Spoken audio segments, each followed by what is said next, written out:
கோபத்தில் பேசும் பொழுது என்ன வார்த்தை பேசுகிறோம், யார்கிட்ட பேசுகிறோம் அப்படிங்கிற தெரியாமல் ரொம்ப படபடபடன்னு வார்த்தையை விட்டுருதோம். மற்றவங்களை காயப்படுத்தக்கூடிய வார்த்தைகள் எல்லாம் விட்டுருதோம். கோபத்தில் ஒரு மனிதன் என்ன பண்றான்? தன்னையே இழக்கிறான். பொறாமை கொண்டவன் தன் நண்பனை இழக்கின்றான், தன் உறவினர்களை இழக்கின்றான். பொறாமை நமக்கு பழகின நண்பர்களை கூட அது சுட்டரிச்சிரும், உறவினர்களை கூட பொறாமை தீ. அதே போல கர்வம், ஆணவம், கர்வம் உடையவர்கள் கடவுளையே இழக்கின்றார்கள். சரி, நற்செய்திக்கு அடுத்த பகுதிக்கு வரலாமா? 11வது வசனம், லூக்கா நற்செய்தி 18ஆம் அதிகாரம் 11வது வசனம்.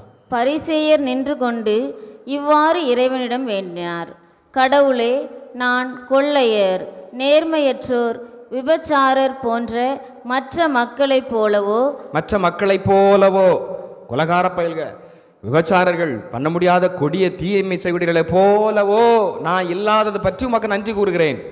அடுத்து, இந்த வரி தண்டுபவரை போலவோ இல்லாதது பற்றி உமக்கு நன்றி செலுத்துகிறேன். பாருங்க, இந்த வரி தண்டுபவர் படுமான பாவி, அளவுக்கு அதிகமாக மக்களை கஷ்டப்படுத்தி சொத்துக்கு மேல சொத்தை கொஞ்சம் பண முதல்ல இவனை போல நான் இல்லை. பார்த்தீங்களா? அப்ப இந்த போல ஒப்பிடுதல், கம்பேரிஷன் 4 விதங்களிலே இருக்கிறது. உடல் ரீதியான ஒப்பீடு, பிசிக்கல் கம்பேரிஷன். அழகு, அழகு ராணி, எப்பா இவன் தாண்டா அழகன், நான் தான் அழகன், கட்டுக்கோப்பான உடம்பை வைத்து என்ன பயங்கரமான அழகு, என்ன அவளை பார்த்தியா பயங்கரமான அழகு, நீ என்ன இப்படி இருக்கிற? அவள் லெவலுக்கு வர முடியுமா? அவள் த்ரிஷா போல இருக்கிறா.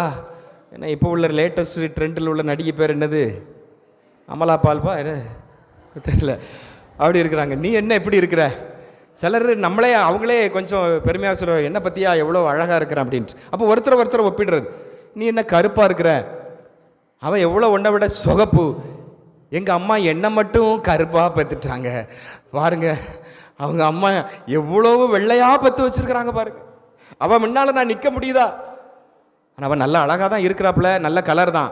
ஆனால் என்ன ஒருத்தர் அவளை விட கொஞ்சம் கலர் கூடையான். இந்த ஒற்றுமை பார்த்தீங்களா பிள்ளைகள்?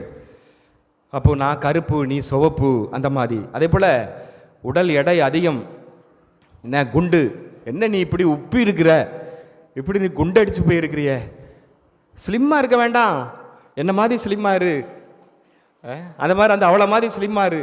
ஏன்னா பெண்கள் இன்னைக்கு ஸ்லிம்மாக இருக்கணும், ஏன்னா மெல்லிய உடம்போடு இருக்க வேண்டும், ஏன்னா ரொம்ப குண்டாக இருக்கக்கூடாது அப்படிங்கிற ஒரு சமூக கணிப்பு ஆயிடுது. அதனால் இன்றைக்கி பொம்பளை பிள்ளைகள் சாப்பிட்றதில்ல, காலையில் சாப்பிட்றதில்ல, நைட்டு கொஞ்சம் கொஞ்சமாக. நான் மெல்லிஸ் ஆகணும்ல, உடம்பை குறைக்கணும். அடுத்து என்ன ஆகும்?